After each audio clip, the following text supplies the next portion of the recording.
Hello and welcome to Marxist Petite Clover.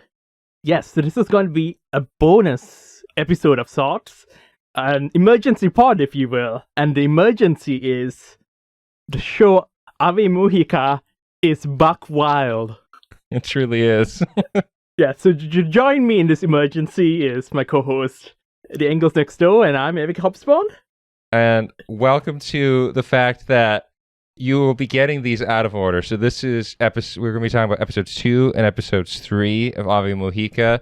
Episode 1 is in an actual full-length episode that will come out hopefully soon. If not, who cares? You'll hear it, you'll hear our unhinged theories that I don't even remember some of our unhinged theories because... I mean, everything here is so unhinged that chronological order, I don't know if that even matters. Like, what is time? Yeah, there should be a machete cut of Ave Mujica, is what you're saying? Like, somebody should cut this in a very particular way in which you could watch any episode in any order. That'd be beautiful. That'd be silly. It would be very funny. Okay, so... Ave Mujica follows an incredibly weird band that half the act is acting, and they act these plays on stage and then just go into heavy rock music. Yeah. I guess I don't remember all we said, so let's retread some grounds and make more jokes that you and I have off podcast made. So it is a 5-piece group consisting of 5 girls. In the first episode, they're like a concept band. High concept. They're like Kiss, Gwar. I'm trying to think of other random ones. Gwar is like this really weird metal band it's a metal band. Apologies to Gwar fans. Is a metal band that dress up like demons. So they're kind of very similar in the Gwar. So this is a very or Insane Clown Posse. I haven't listened to. I've listened to a Gwar album. I've not listened to an Insane Clown Posse album. So there's going to be a lot of jokes about progressive rock bands because I have a lot of really funny jokes about progressive rock bands. But we'll come back to that. So it's a high concept band. Basically, they are dolls. There is one member of the group who is our main character. We will not name any of these people. Because it is a group of musicians. Who cares about who these people actually are? Should we name them by instrument? Yes. So Piano Girl, the piano woman, as we'd say. Down on your knees, I'm the piano god. Down on your knees, I'm the piano god. Pray to the songs that I sung. Tell me I'm too... I don't know if she thinks she's that. Basically, the keyboardist is in a constant emotional precipice due to very complicated family situations. Mm-hmm. Which we explained in episode 1. And she controls the band kind of with an iron fist. And the band is a high-concept acting band with a doll theme. That is correct. And in episode 1, they had just been demasked. And nobody knew what their secret identities were. The drummer basically docks them on stage. Yes. So from episode 2, we get introduced to a Guitar Girl. And Guitar Girl being, I outright now think is my favorite character. I love this character. Not because of episode 2. Episode 3 is why I like this character quite a bit. So a lot of these members are kind of famous in their own right, it feels like. All of them kind of come from a pseudo-affluent background, except maybe the drummer? The drummer feels like she has enough money to get by. I think the only thing we really need to know about episode 2 is the guitarist girl is the child of 2 celebrities. 2 celebrities, yeah. One being a famous actor, and the other one, I don't remember what Was he a comedian? Does. Oh, yeah, he was a comedian, yeah. Yes, and... she's struggling to get under the shadow, and now that she's been doxxed, she feels like she's back in the shadow. And where episode 2 ends, she's about to have a panic attack live on stage. So the episode 3 begins on stage, and we had a theory amongst ourselves that Keyboard Girl would make a bit out of this. And she did. She did, but not the way I was expecting. Because if a fellow performer like throws and just like their muscles are just now languid and they're just lying there motionless, they drop the guitar pick. I think the thing you would do is direct the attention away from them and to another performance. Instead, the keyboardist directed the audience to focus on the girl having a panic attack and just telling them to admire her amazing performance of having a panic attack. Did you like that everybody thought, whoa, this is amazing. Wow, she's like such a doll. Because that's kind of how they treated it, the panic attack, right? Yeah, I thought that what happened was she then played an amazing solo afterwards. But no, I think she just literally just stood there lifeless. And everybody's like, what an actor. Oh, like her mom. Also, like, did you love that when they had to go on that variety show afterwards? They're like, hey, can you do that again? Because we thought it was acting, so we want another panic attack if you could. That would really work well on live TV. Which is basically just sitting in a chair, looking so distraught and so sad. So sad. And there is just a lack of empathy running through this episode. And it's amazing. And it's great. And it's so wild. The stakes are so high for everyone because they're trying to make it in this industry. And this is kind of everything they've done. Except, I think, like, there's the two other girls in this group who I do not know the difference between what instruments they play. There is the person that keyboard girl is living with, and that is the friend that feels like it's her secret friend from high school. Yeah, keyboard girl is homeless, so she's kind of crashing. Yeah, she lives in a nice loft. I guess she lives in the upstairs attic. But also, like, that is a loft, right? Like, I think loft works in that. Yeah, but that's always what I thought of a loft, where it has that upstairs kind of attic place. But it's just like a platform? Yeah, it's just weird. It's very fancy for when we think of an idol group having this much capital. Right. Because these are not dorms. Like, that's the weird thing, is that they're not living at dorms. They don't really have, like, they're not going on, like, team cohesion trip. They don't go really on any team cohesion. They literally practice. They don't do handshaking events that we've seen. Well, when your whole MO was just anonymity, I don't think you want people at close range shaking your hands. True. I almost want to also believe that they're too famous to do that stuff, so they don't really need to do it anymore. Yeah, that might be it too. So, other things that happens. I think the purple hair girl is I think secretly it's actually just like another MVP of this show. Purple-haired girl is the drummer. She's the one who doxed everyone. She's like an animal in her desperation to succeed. And she's kind of tearing the band apart, but it's all for the Machiavellian goal. I respect that actually quite a bit. Like, she feels like she's one of those people that people going like, oh yeah, that's the girl that's in here to be famous and she has no talent. And I feel like she actually secretly does a lot of hard work. Like, I think there was a shot of her drumsticks and they were like frayed. They were like destroyed. So the implication is she just practices like hell. She takes extra acting classes. Mm-hmm. And yeah, she does not care about anyone's feelings. She's like, we have a job as entertainers. We need to provide what the audience wants. And whether this causes trauma to any of the members, doesn't matter. It's our job. I feel she's a nice foil because the main character is the exact opposite / has the same exact motivations, where it's like, I want to make it so I get through my trauma and we just do what I want to do. And if we have to like ruin everyone's life, like for being a band leader, I mean, she's not even a leader. Okay, we'll probably have to have a percentage question. How high of percent do you think the keyboard girl is going to be kicked out of this group?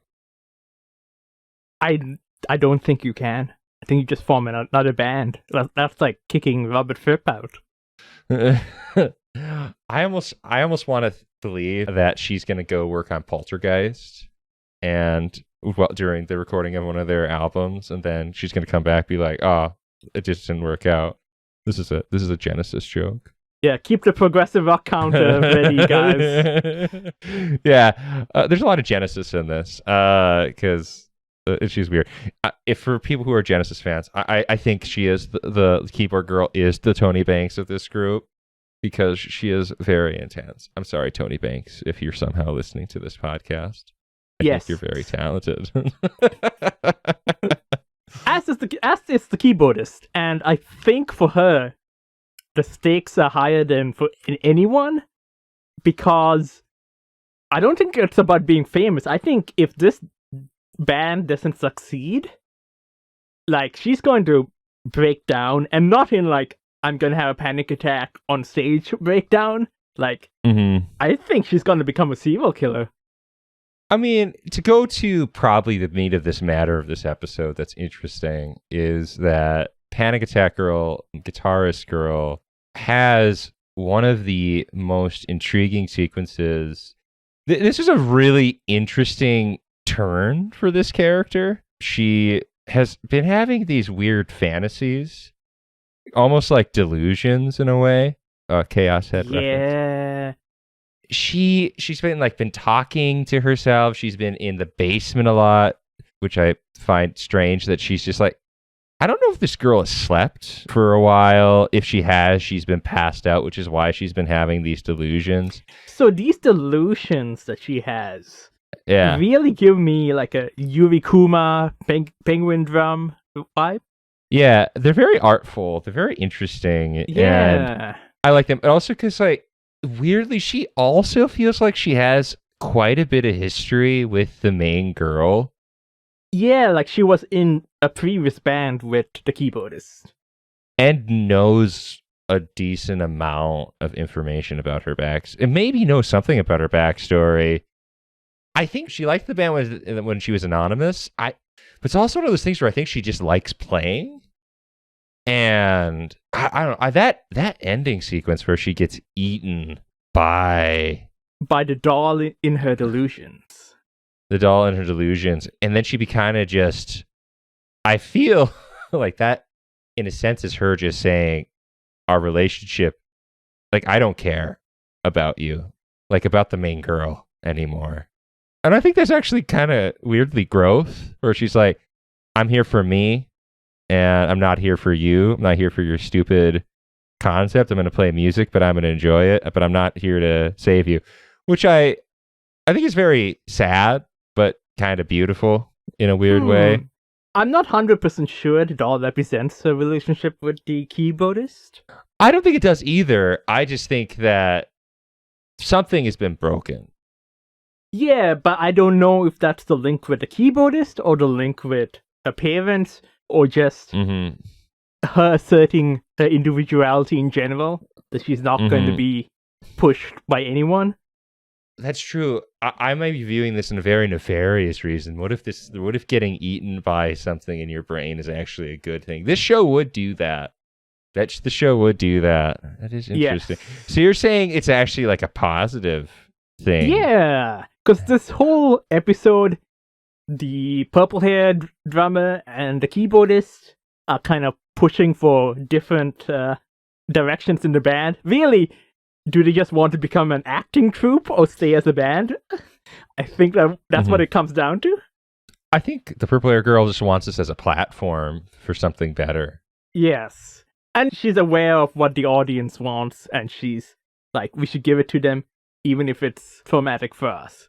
And this whole time, the guitarist has just been silent, and her silence is causing the strife, because they're at an impasse, and nothing can happen until she actually gives her input. And at the end, it looks like she's about to give her input. And she lays the guitar down in front of her, and well, we'll have to wait till the next episode. Well, she's very talkative. Yeah, she really opened up. That was really interesting, and that's why I thought, like, I'm very interested in where it's going to go in the next episode. Is it go? I mean, because this show could go complete drama. Like, I'm at the point where I think life is going to get worse for the main girl. Oh, I yeah. don't. I do not. I think the main girl is in the wrong. She is creating weird art that I don't even. Well, but she's trying to keep it music rather than going deeper into the weird art. Like, she wants to keep the band what it is. It's this music acting combo. Mhm. And what the drummer is suggesting is we really dig into the acting. Oh, I didn't even notice that. Which makes it more high concept. Oh, the purple-haired girl is the hero? Wow. I mean, she's the one that did ruin the concept at the beginning. I still cannot fully. I mean, I think purple-haired girl is MVP next to guitar girl.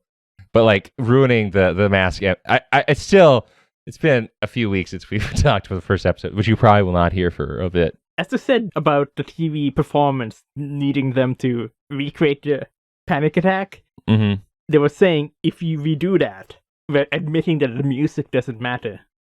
That people are only here for the acting. And our keyboard is just trying to keep it in the music. Interesting. I don't know if the keyboardist has any idea what anybody is here for. I think she's just making it for herself. Yeah, I mean, she has one singular vision and she's trying to make it. And, I mean, she has assembled this band to create her vision. This is a band she created as an autocracy. And the autocracy is now failing. This is her Lamb Lies Down Broadway. I see. I see. Yeah, get the fog rock counter up again. So, theories then. Do you think she's going to go back to the old band and a few of the members of this band are going to go back to the old band while the purple-haired girl continues with the concept and this band becomes really big while she goes back, like, doesn't go anywhere, but at least it's more fulfilling for her because she has found friendship? I'll be honest, I don't have any theories. I have no idea what's going to happen. I think the next episode is going to give us more about some of the characters we don't know much about. Jacket girl. Yeah, so, well, no jacket required. We won't. That was a pop reference. That doesn't count. That doesn't count? No, that is. People will not consider that to be a prog rock album. That is, at its core, a soft rock pop album. Wow. And synth album. Yeah. I mean, Take Me Home is a great song, but it is not as ambitious as even Invisible Touch of that era. Invisible Touch is also a very pop album, but that's besides the point. Yes, so I'm withholding all theories until I can learn more about these people. A couple of sequiturs for this. Yeah. For one thing, the final scene of this third episode where she lays her guitar down in front of her reminds me of the scene in Bochi the Rock where she commits seppuku using a guitar and like stabs herself in the chest with a guitar. And so I just really like that. I do think something transformative happened to her in that scene. So far, that's probably one of my favorite sequences of the year, and it's only January thus far. I love that sequence. It was great. And the other thing is, this was a fun show if you're a Latin nerd. All the titles are in Latin. And you can decipher font. Font that they used to show the next episode's title is aggravating, and I spent way too much time trying to guess what the word the font has written so I can translate it. But also, band members' names are all Latin-based. As, for example, the guitarist who lay there like she was dead during a panic attack, her name is Det. It's Mort? Really? Mortis, yeah. Oh my god. Her name's Mortis, and all the other girls, the names are consistent with the theme in their character on stage, but hmm looks like they might also be consistent with themselves off stage. So that'll be an interesting one to keep an eye on. So who do you think they're going to focus on next? Do you think it's going to be Jacket Girl? Yeah, no jacket required. I'll take you at face value. Once again, it's not a prog reference. That's just a Phil Collins reference. Do we need a separate counter for prog rock members work after they left their prog rock band and made more pop content? I don't know. Like, if in the heat of the moment I reference Asia, would you not count it as prog rock? I think some people can't count it. I don't like it. It still counts, so. Well, I think that counts as a good short episode. Yeah, I do want to say, so the part where she puts the guitar down, that is the sequence where she also gets eaten, right? Yeah, Yeah. it was amazing. Also, there's a sequence too where because we didn't get back to this, like all the time she's like sitting inert in the basement, like the recording studio at her parents' place. So she's like in the basement just sitting so inert. Some of the saddest looking sitting I've ever seen. Well, she's mortis. She's like She's literally mortis. vigor mortis has set in. She's so high concept that she's in the concept even outside of the band stuff. That's good.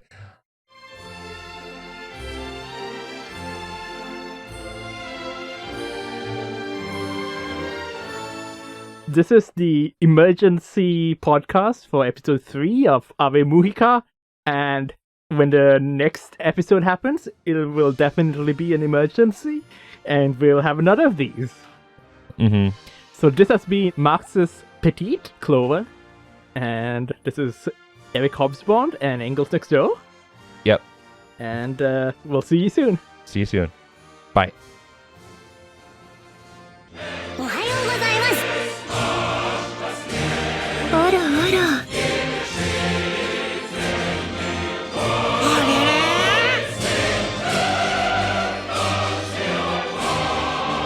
あらあら。おい工藤